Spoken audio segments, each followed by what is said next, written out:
temperance is not a matter of effort. It's a matter of traction. So what temperance does is it makes it easy to have cravings and not give in to them. So I think that the real danger of the self-control paradigm is people try to control their cravings. They try to control, and they berate themselves for having the cravings. They feel bad about themselves for having certain cravings.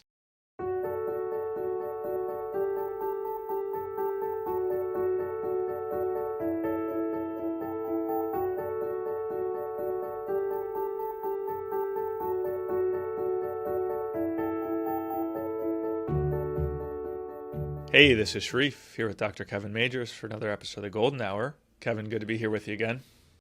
Hey, Sharif, great to be back. Kevin, I thought we could continue our series on ideals. Last week we discussed humility, which is a great place to start. It's kind of the foundation. And this week I thought we could continue by discussing the ideal of temperance. How's that sound? Sounds great to me. Okay, well, maybe we could just start with a quick definition of what temperance is. Maybe many of our listeners already know what it is, but I think it always just helps to ground the discussion. So I don't know if you want to offer one to get us started. Yeah, I would think that temperance is the ability to act according to your ideals, no matter what desires or cravings you may have. So it's kind of a mastery over one's own desires. Yeah, mastery of your behavior in the face of your desires. Okay. So that the behavior is what you're actually mastering and shaping. Mm-hmm. And that's a really important idea because temperance is the same thing in some ways as self-control. And the key to self-control is, what are you trying to control? What does it mean to control yourself? In this context, it only means your behavior. It doesn't mean your thoughts and feelings.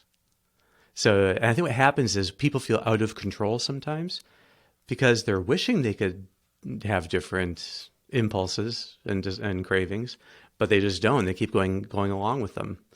So the more you give into them, the more out of control you feel. And they feel like their ability to control their cravings is nil. And so they say they have no self-control. But the problem there is that they're trying to control their cravings. And there has to be another way of overcoming them. But I had originally actually developed a website called overcomingcravings.com. And then eventually OptimalWork, in some ways, I see as version 2.0 of that effort. Because everything that was originally taught in Overcoming Cravings is really now, I think, brought to its highest development in OptimalWork. That's awesome. Okay, Kevin, so just to drill on this, so temperance kind of the complement to courage, where courage, you would maybe say, is the ability to control your behaviors in the face of fear, as opposed to temperance, which is controlling your behaviors in the face of desires, fear and desires being basically opposites. And so in the case of fear, that your approach to anxiety is teaching people how to reframe, be mindful of the fear, and then challenge themselves to act kind of contrary to what the fear suggests. So reframing mindfulness challenge is how to approach anxiety. So is there a similar dynamic there with temperance, with overcoming desire, that reframing mindfulness challenge, or do all of those things have opposites, or how do you think about that? Yeah, that's a great question. The reframe is always going to be, how can this challenge bring out the best in me? And when it comes to something that is potentially dangerous, but that is the right thing to do, then that's where you need courage. So like going into battle, for instance. When it comes to things that you desire, the goal there, is to maintain your behavior according to your ideals, which is like saying, like, what would a prudent person do here? Like, what would be the best way of responding here? How do I want to be living in the face of this craving? So the reframe is actually the same. It's kind of, you're still looking to see what's the best way of thriving in this setting. Just in this case, the setting is a craving instead of a fear. The mindfulness is the same because really you feel these things in the same place, which is the chest. That it's funny to people, when you ask them when you're craving something, where do you crave it? It's interesting. People, when they have the experience of cravings, they think of it as a kind of like an all or nothing fact that envelops their whole person. And I'm either craving this or I'm not craving it. But to think of it as something discrete, something almost tangible, really changes the nature of it. And it makes the craving seem very different. So I always want people to rate a craving when they have it and to get good at rating cravings on a scale of 0 to 10. How strong is it? And in my practice, I'll ask people, like, so what is your favorite drink? And someone says, oh, Coca-Cola, it's my favorite. And I ask them, just think then right now, what would it be like if I had a can of Coke right in front of me? Could you experience the craving for it right now? And if it's their favorite drink, they can. And then I ask them, on a scale of 0 to 10, how much do you crave it? And they can rate it. And where in your body do you feel it? And they feel it in the chest as a kind of tension. It's different in some ways than the tension you feel with anxiety, but it's also very similar.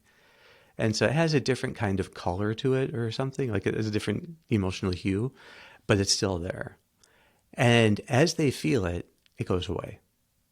And then you have them imagine, the Coke coming closer or the crack of the can as you open it, and it'll come back. And then they can focus again on the sensation of the craving, and it goes away. What's interesting is that you can do these successive little exposures, even just imaginally, by having them imagine their favorite food or whatever it might be. And they do experience the craving. So the mindfulness part is the same.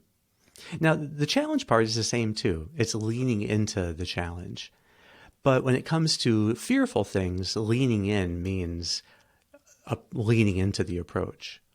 But with cravings, it means leaving into the avoidance. So putting some distance between yourself. So I think that you don't want to give yourself a mixed signal. That's why you have to be careful if you're talking about doing craving exposures.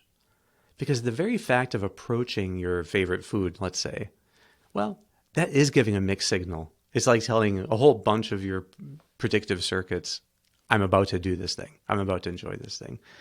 So I usually tell people when it comes to cravings, like just treat them, deal with them when they come up naturally, when they're just kind of natively triggered.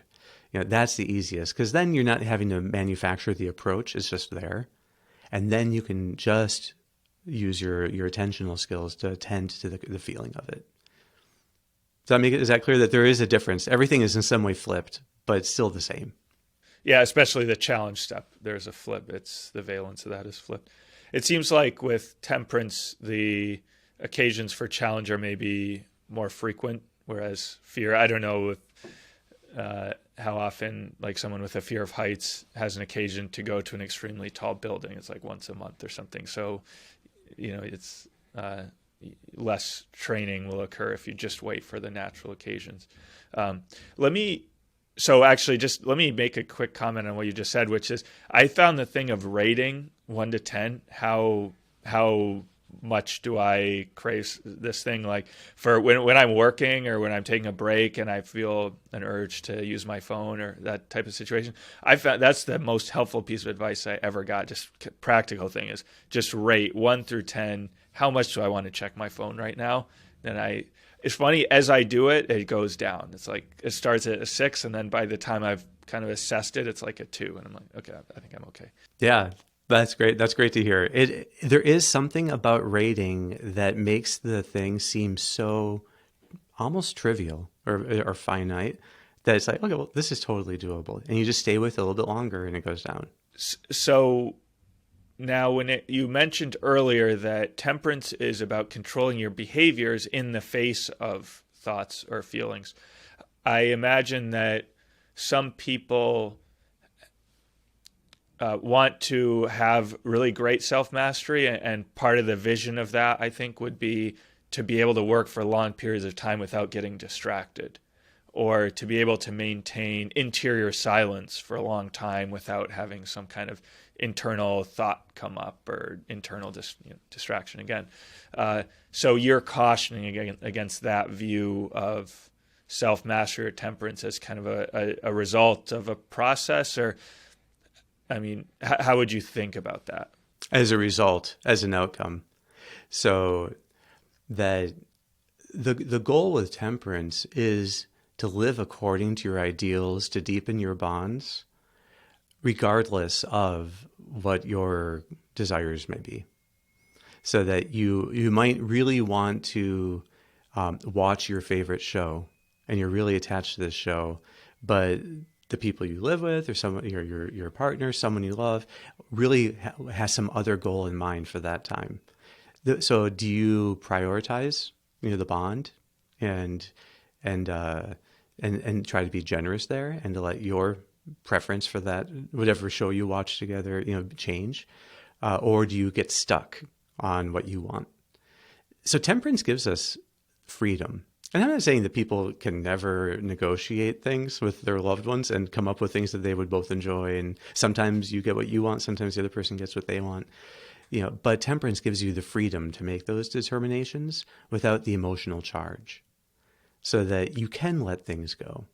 So doing a road trip with a temperate person is a delight, because the person can focus on what's mutually enjoyable, and they end up having a great time. They don't get their heart set on, they have to see every little, we have to go to the historical marker I want to see, or we have to stop at this kind of thing for lunch. And when people aren't temperate, what happens is they get their heart set on like trivial, small, things, but their heart is set on them. And then they're like, this is, what I want because I want it. And that gets tiring if everyone else in their life has to go along with that. The temperate person can have preferences, is happy when others are sensitive to them, and is appreciative when others are generous with them. And I think if you never had preferences, others couldn't be generous with you. So that's not the goal.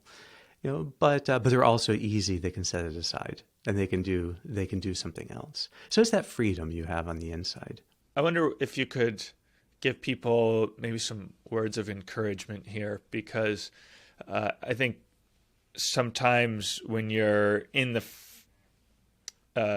when you have to resist the urge or the impulse or the craving or something, it feels difficult, and it's going to take a lot of effort, and maybe I can do it just once, but I don't know if I can resist this every single time, for the rest of my life. So is this something that gets habituated over time? I imagine it does. So is that the right way to think about it? That, okay, this is a process that's going to get easier with time, or, but actually part of what you pointed out earlier is that when you start to be mindful of the impulse, it kind of goes away a little bit. It becomes easier to resist. So is that the way to think about it? Or how do you give people a kind of positive encouragement that, hey, they can do this? I would say that temperance is not a matter of effort. It's a matter of traction. So what temperance does is it makes it easy to have cravings and not give in to them. So I think that the real danger of the self-control paradigm is people try to control their cravings. They try to control, and they berate themselves for having the cravings. They feel bad about themselves for having certain cravings. And maybe it's true, giving into those cravings does lead them to violate their ideals. Okay, then, I'm not saying that they should be celebrating the cravings or giving into them, but certainly they don't need to berate themselves for them. The cravings are understandable. It's just predictions for what's going to come next based on your past behavior. So being really understanding with that process means you don't like beat yourself up for having distractions or for having impulses or things. You let yourself acknowledge them and feel them and see, this is just part of my training, but it's not a matter of effort. We don't want people white knuckling. That's an interesting idea, is that temperance brings up the question of, what's your image of getting through some kind of temptation? Is it white knuckling? And I think that there we would say that is the hardest way to get through a temptation, because what you're trying to do, I think, when you're white knuckling is push through in like in some effortful way to force yourself to do the right thing, carrying a heavy burden of the craving. And it can feel like you're going to run out of strength if you do that, like you're going to be depleted. In fact, there is a whole wing of psychology called ego depletion, which is one of these now happily debunked theories, that self-control, in fact, does not need to be ego depleting at all. So it has everything to do, in fact, with the people's view of the matter. Some people find it strengthening. They find the act, and some cultures celebrate the act of standing up to cravings internally as being a huge victory and a sign of strength, and they actually feel encouraged and strengthened by it, not depleted as a result of it. Okay, so just get this idea then, what's the alternative to white knuckling? Well, temperance really is, or in its core, is deliberately accepting cravings while you commit to your ideals. It's acceptance and commitment together. So the acceptance part means that you can recognize when you're getting pulled off track, and then you can release it, and then re-anchor yourself back on where you want to be going.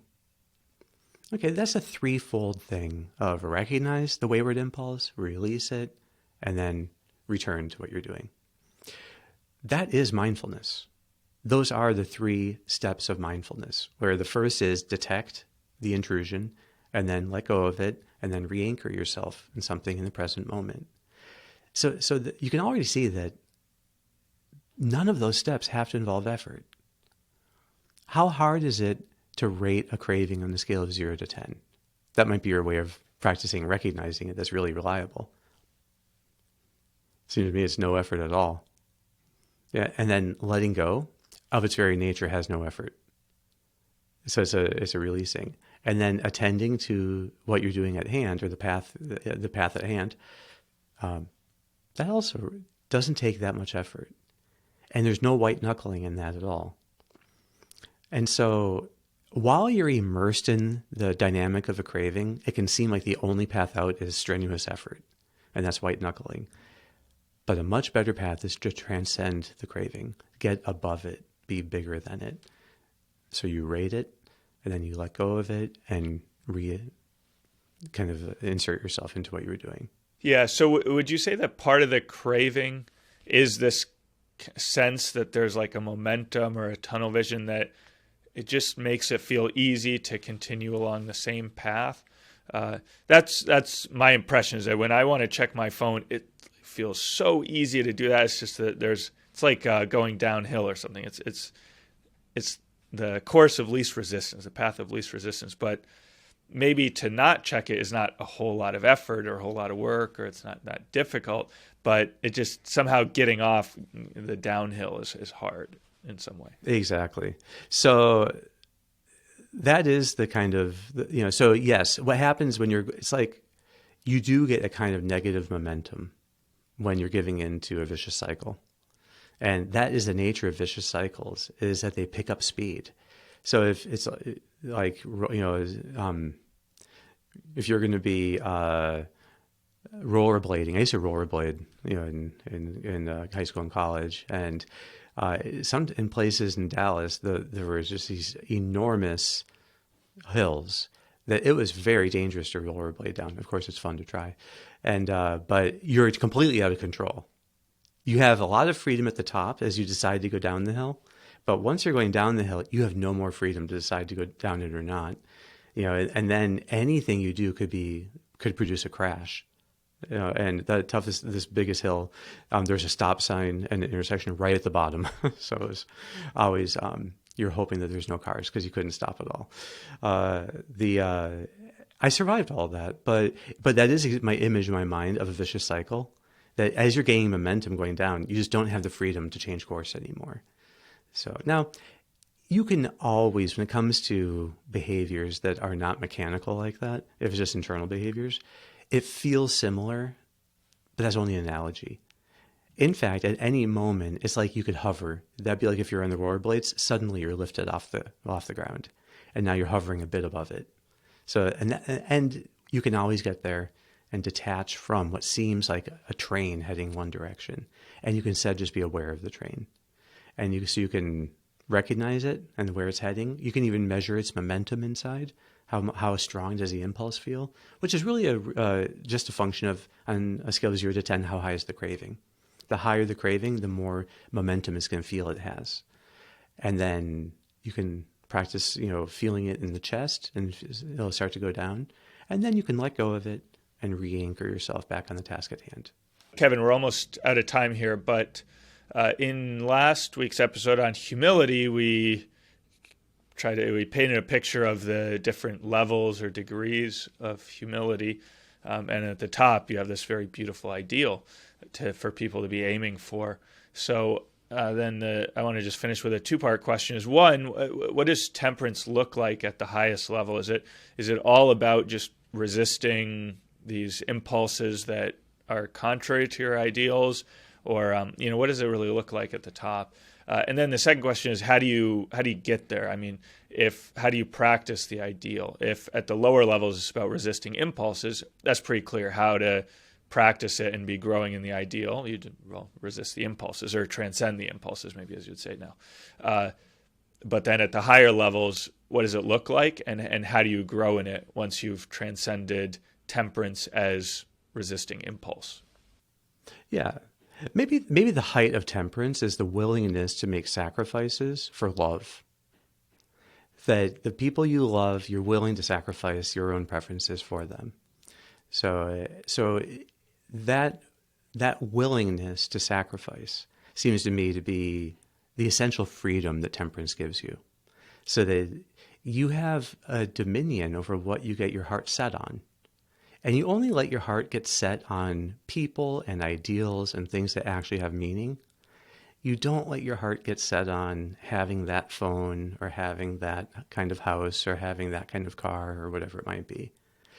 Temperance gives you then the ability to be deliberately investing your whole heart into things that matter in life. So all of that, in my mind, is contained in the willingness to make sacrifices for love and things that matter. And then we grow in it anytime we can feel that kind of momentum you were describing, like the downward momentum. And whether it's like anytime we can transcend in a moment the path of least resistance that's pulling us along. So, we're, many people are just about to start, Lent, or have just started it. Looking for little things you can give up or say no to. One of the best ways of rating how powerful that practice is try to see if you can give up something that would produce a craving if you didn't have it. So try to do some kind of act of, like fasting, for instance. Obviously, fasting would produce it, but it could also mean that, at a meal, you might want the water right away, but you could delay that as well, and then see if while you're delaying it, do you have a craving for it, and then rate the craving. So having little acts like that throughout the day that you are deliberately practicing having a craving and rating it, that gives you, I think, a whole new ability to be deliberate in the face of cravings. Also, there are, just to mention here, but two other really important times where automation takes over. One is when you sit down to start a task.